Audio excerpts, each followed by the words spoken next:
Selamat siang Bu Intan, terima kasih telah memberikan kami kesempatan untuk melakukan wawancara seputar tugas sejarah terkait tokoh dalam masa Orde Baru. Oke. Sebelumnya izinkan kami untuk perkenalkan diri. Oke. Nama saya Siti Novianti. Saya Kayla Jasmine. Pertanyaan pertama di sini, kelahiran tahun berapa Ibu mengalami politik Orde Baru?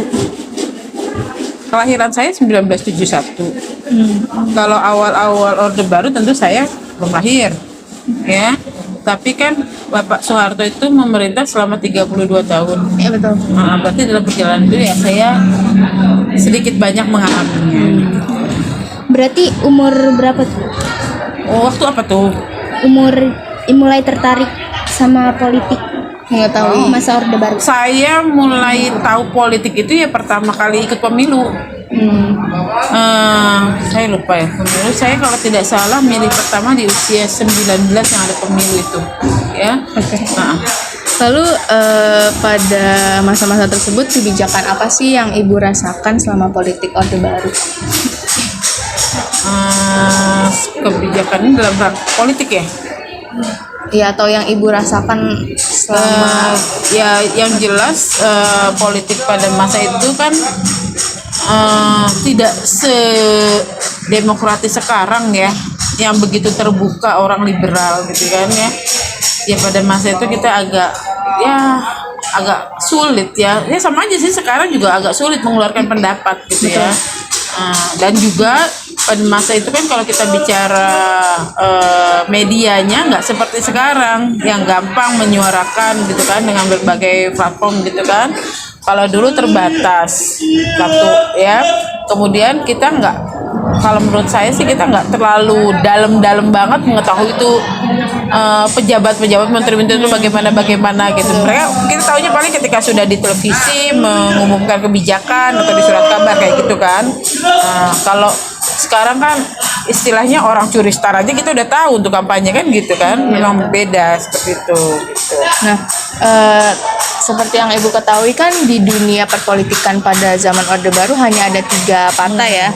Lalu di mana Partai Golkar ini terus menang sehingga Bapak Soeharto menjabat selama 32 tahun. Nah, menurut pandangan Ibu apa sih plus minus dari kepemimpinan Pak Soeharto? Kalau dulu kan kalau kata orang-orang tuh apa-apa murah ya. Tapi sama aja sih, apa-apa murah juga orang nggak kebeli gitu. Ya kan? Dulu itu yang saya ingat, kalau yang saya belajar itu kan beliau tuh punya repelita dan pelita kan. Iya, rencana pembangunan 5 tahun gitu kan ya. Kita swasembada beras gitu kan. Tapi kan pada masa sekarang kalau kita lihat beras sendiri aja kita import. Ya, di negara yang sawahnya banyak kita import. Ya, pada masa itu pertanian kita luar biasa gitu. Itu yang saya ingat. Ya tadi memang masyarakat mengatakan kalau membandingkan dengan sekarang harga-harga murah. Tapi harga-harga murah itu kembali lagi pendapatan kita juga sedikit. Jadi tetap mahal. Contohnya gini, ya. Sekarang deh dengan PNS sekarang. Ya memang juga sekarang itu ya mungkin dengan kurs dolar juga ya. Zaman Ibu dulu itu lulus jadi pegawai negeri itu gaji Ibu itu 820.000. Ya tahun 97. Yang sekarang sudah 3 juta lebih gitu kan. Tapi 120.000 dulu dengan 3 juta sekarang ya sama aja kalau saya pikir mah gitu. Ya kan? Zaman Ibu dulu kuliah 105.000 rupiah per semester di UIN. Sekarang termurahnya UIN 400.000 termurahnya ya. Dia bisa sampai 45 juta kalau mandiri kedokteran. Artinya ya sama aja. Laju inflasinya gitu loh. Kalau dipikir mah ya sama gitu. Cuma kalau dulu kan gak ada flexing. Jadi kita nggak tahu kan orang itu dia kaya raya atau apa, kecuali yang memang dia masuk TV gitu kan. Iya, betul. Terus dulu tidak ada kemudahan memperoleh rumah atau apa ya, pemberian kredit. Dulu tuh orang punya duit baru bisa beli mobil. Kamu sekarang punya duit 500.000 pulang udah bawa motor, bahkan DP 0. Iya kan? Iya. Makanya jalanan kayak penuh, seolah-olah maju. Sama aja sebenarnya. Itu mereka mau bilang hutang. Kalau dulu punya mobil cash, punya motor cash, punya rumah cash, gitu loh. Jadi kalau bicara ke ekonomi ya seperti itu. Kalau politik ya nggak jauh-jauh beda. Sekarang juga kita nggak bisa bicara, dibungkam kan gitu ya. Oh, sekarang masih menurut Ibu?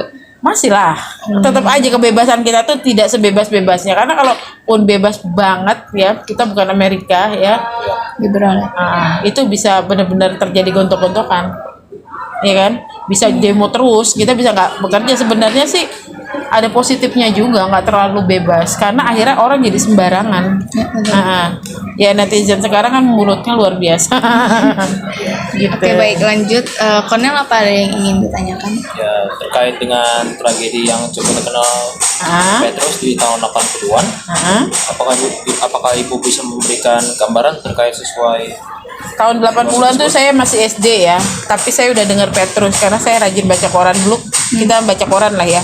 ya? Dan kebetulan dekat rumah saya ada yang ketembak. Iya. Memang dia itu memang badannya tatoan, tukang mabok, dan memang pernah membunuh orang. Ya. Berarti itu emang nyata ya? Nyata. Jadi saya tuh waktu itu ramai di kampung saya. Dia bukan orang kampung saya, dari seberang. Kayak dari sini sama ke mana? Cuman dia tempat saya tuh ada nongkrongnya. Pada masa itu memang lebih enak. Jadi satu sisi di kampung saya udah gak ada yang mabok sekarang gitu ya. Tapi kan kalau ngelihat kejahatan juga sekarang meningkat ya. Dulu tuh orang mabok tuh di jalan tuh banyak. Jadi saya tuh kalau kecil itu muter kalau bener. Itu di bangku-bangku gini bawa minuman keras gitu kan ya, yang di kampung-kampung. Nah saya tuh denger rame-rame, saya kan ini gitu, ketembak katanya gitu. Benar. Berarti dengan adanya Petrus ini tingkat kriminal cukup teredam ya? Iya harusnya, karena ya itu tadi preman-preman yang gak jelas itu ya iya diculik, Ya, terus betul. tuh pulang balik-balik udah nggak ada nyawanya gitu. Ya. Cuma kan kalau saya sih setuju aja sekarang diterapkan gitu ya. Kenapa? Karena kita juga kan pengen kenyamanan hidup kan, apalagi di kota besar. Ya. Kemarin itu yang namanya berita begal coba sekarang. Luar biasa kan? Jadi saya tahu, walaupun saya masih kecil, tapi saya tahu karena ramai di kampung saya itu orang seberang gitu tembak, dan kebetulan teman-teman premannya itu dekat rumah saya. Oke, kita lanjut. Apakah Krismon tahun 97 itu benar menjadi pemicu utama menandakan ketidakmampuan pemerintah lah gagal dalam mengatasi masalah, sehingga terjadi huru-hara besar yang berdampak pada penggulingan Presiden Soeharto? Ya awalnya kan memang dolar itu yang merangkak naik ya. Kan Krismon 97 itu bukan cuma Indonesia. Krisis global ya? Iya, Asia Tenggara terutama. Kalau yang 2000-an itu yang Amerika kan. Nah, kalau yang 97 itu Asia Tenggara. Dan itu dan kita itu kenapa kena? Karena dolar itu menjadi patokan. Dan banyak barang-barang di Indonesia itu yang produk impor. Contohnya susu. Ya, bahan baku susu itu banyak dari impor. Yang belinya kita pakai dolar. Tempe, kedelai buat tempe itu dari Amerika. Impor. Jadi otomatis ya, makanya sebenarnya ya saya nggak tahu kesalahan itu di mana ya, itu yang memang memicu itu dolar tuh dari 2.500 saya ingat sampai kalau tidak salah tertinggi sampai 16.000. Nah sekarang 15.000 ini setelah sempat turun sampai di bawah 10.000, naik lagi terus sampai terakhir itu 15.500, sekarang sudah 16.000. Itu bayangkan pada tahun 98 itu barang itu berganti harga bisa 3 kali 4 kali sehari. Saya lihat sendiri waktu itu di Jatinegara mini super dekat Premier itu agak pagi jam 9 saya ke situ, baru buka dia jam 9. Pegawainya lagi ganti harga susu. Siang saya makan siang beli jajanan di situ, belok lagi ganti. pulang lagi ganti. Cuma pada masa itu belum ada medsos seperti sekarang. Jadi warung di rumah saya masih pakai harga lama. Wah, ketinggalan. Kalau iya ketinggalan. Jadi pada saat itu teman saya punya anak umur 3 tahun yang masih minum susu bendera bubuk itu. Saya ke warung itu harga masih sama, itu yang ada di warung saya borong. Saya pulang minta uang ke ayah saya pinjam, saya bilang kenapa buat ini susu, kenapa, karena harganya naik. Kalau sekarang kamu harga naik sekarang ya langsung tersebar. Ya nggak usah jauh-jauh tuh kamu hari Jumat cukin laki-laki, iya kan? Langsung dalam hitungan hari harga di Shopee aja udah berubah, iya kan? Nah, jadi itu pada masa itu begitu ya. Akhirnya pemerintah nggak bisa ngatasin, masyarakat jadi marah, kecewa. Itu awalnya di demo oleh mahasiswa, tapi pada saat itu mahasiswanya itu seingat saya belum berpecah belah, bersatu. BEM itu bersatu, itu bahkan bukan mendanai ya, sampai ada dibuat dapur-dapur umum yang mendonasikan buat makanan ke mahasiswa karena mereka nggak pulang-pulang. Dan itu dan diikuti oleh tokoh-tokoh politik pada masa itu. Artinya orang-orang pinter. Jadi maaf kadang-kadang kalau demo orang sekarang itu orang-orang bayaran. Kalau pada masa itu memang orang-orang idealis yang pengen mengubah, karena memang sudah 32 tahun gitu. Cuma kalau masalah bicara korupsi, kalau kita lihat KKN itu hanya di pihak mereka saja. Kalau sekarang KKN korupsi di mana-mana jeleknya, semua unsur. Kalau dulu nggak ada, bisa dikatakan ya di kroninya mereka saja gitu. Sekarang ya kita lihat aja sendiri, kalian lihat sendiri, ya kan? Dari ujung kemarin baru ketangkap lagi yang Papua ya. Yang mana tuh? Itu yang gubernur ya, gubernur Papua yang baru ketangkap KPK, tangkap tangan baru berapa hari yang lalu. Ada yang lagi apa lagi? Lalu pertanyaan terakhir nih Bu, menurut pandangan Ibu lebih baik era masa Orde Baru atau sekarang? Nggak bisa membandingkan, semua ada sisi baik ada sisi buruk, ya kan? Apa dari sisi baik yang Ibu rasakan pada Orde Baru? Ya tadi kan sebenarnya kebebasan berbicara itu juga nggak selalu baik, ya. Akhirnya orang saling menghujat apa gitu kan, jadi hidupnya nggak nyaman, kita bertindak gitu kan ya. Nah, kalau masalah korupsinya kan sama-sama ada korupsi kalau menurut saya. Kalau menurut saya, cuma kan caranya korupsinya mereka bagaimana? Ya tadi saya bilang kalau dulu tuh lebih terfokus saja, kalau sekarang menyebar semua lini. Menurut saya, ya nggak semua lini dalam arti semua kantor, enggak, tapi kayaknya rata gitu. Dikit-dikit ketangkep KPK ya. Belum lama kasus Jawa Timur yang tempatnya Khofifah itu diperiksa ya kan. Kemarin Papua kan seperti itu. Jadi kemana-mana gitu kan ya. Kalau bicara harga-harga murah atau barang murah, harusnya kita ini Indonesia ini mandiri gitu. Jadi pada tahun 98 itu masyarakat yang nggak terkena dampak itu adalah Baduy. Baduy nggak pakai dolar, tutup ya. Baduy itu makan ikan dia punya ini sendiri, kolam sendiri. Makan nasi dia tanam sendiri. Iya. Dia kain-kainnya tenun sendiri. Sampai gula merah dia bikin sendiri. Ya kan? Artinya di luar harga berapapun nggak ngefek buat dia. Nah, Indonesia kalau kita ini banyak orang pintar, sumber daya kita ini luar biasa.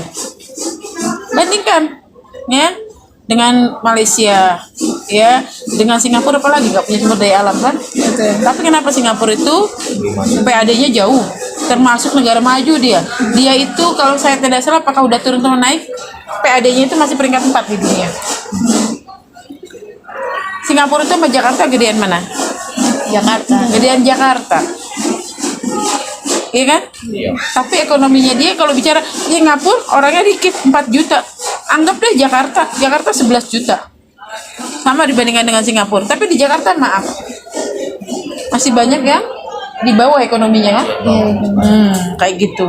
Ya, kenapa? Ya, satu, kalau ya habiskan korupsi.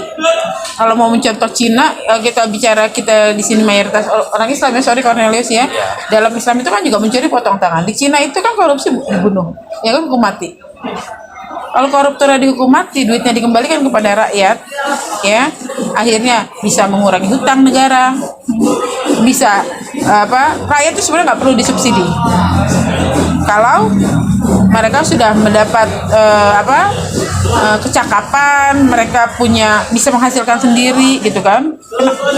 Rakyat disubsidi kan malah bikin tambah hutang kita, ya. Mudah-mudahan nggak jadi bola salju aja nanti tiba-tiba meledak lagi. Itu jangan sampai kalian ngalamin 98. Saya udah kerja waktu itu, ya. Itu yang saya di jalan itu ngelihat Grasera itu dibakar. Itu saya turun di Kodim itu dari Jatinegara itu udah banyak ratusan orang itu. Iya, itu saya tuh gemeteran sambil nyetir itu, ya. Alhamdulillah selamat ya, sampai kejadian Mall Citra dibakar tuh saya tahu banget, ya. Karena itu kelihatan dari rumah saya naik ke atas gitu ya, itu kelihatan apinya menyala-nyala. Ya, jadi kalau bicara lebih baik mana? Ya baik-baik aja, semuanya baik-baik aja. Kalau bicara gini kan gaji ibu naik, ya sama aja kan gitu. Tadi kalau kita juga naik ya. nah, kebutuhan pokok naik, ya. Gak usah kamu bicara sama saya, orang tuamu deh, ibumu. Aduh, udah 100.000 sekarang gampang banget habisnya gitu kan? Ya. Kemarin itu habis tahun baru sebelum Natal itu cabai masih 30.000. Habis tahun baru sempat naik lagi 100.000. Coba bayangkan berapa persen, 30 itu tinggi. Sementara kan nggak mungkin gaji juga naik dalam tiap bulan 10%. Artinya orang itu membandingkan dengan zaman dulu itu ya, katanya kehidupan di zaman Soeharto murah, sama aja mereka juga nggak punya mobil. Ya, memang barang-barang murah bisa makan. Ya sekarang juga bisa kalau cuma buat makan, masak sendiri.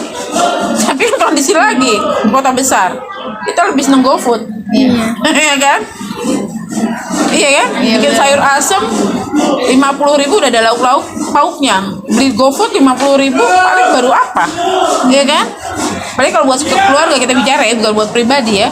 Misalnya anak 2, bapak ibu, ya nggak cukup kan? Nggak cukup. Ya kalau baiknya sekarang suara kita nggak ditahan gitu loh. Sekarang kemarin pengumuman KPU berapa yang lulus? Partai 33 ya? Saya lupa. Udah ada 2 minggu yang lalu sempat rusuh itu di depan KPU, pas saya lewat juga. Ya, itu karena penentuan nama parpol yang lolos. Udah ada lagi, ya, berkurang. Dulu sempat 48 parpol. Setelah reformasi itu 48 turun 24, nggak tahu sekarang berapa. Ya, itu kenapa parpol itu tetap pecah? Tuh orangnya dari yang 3 parpol ini kan, dari Golkar, PDI, P3. Iya kan? Orang-orangnya dede juga. Cuma ya yang akhirnya egois, mereka memang mau muncul. Karena kalau di parpol 3 itu mereka mungkin cuma di bawah aja mainnya. Ya kan? Gak bisa jadi atas gitu. Ya artinya dia orang-orangnya sama-sama aja. Jadi kalau bicara lebih baik mana, ya semuanya ada baiknya, semuanya ada negatifnya. Ya. Oke. Sekian ya Bu dari sesi wawancara ini. Terima kasih atas waktunya yang sudah diluangkan. Oke, juga sambil nungguin pacar. Oke, makasih ya Bu.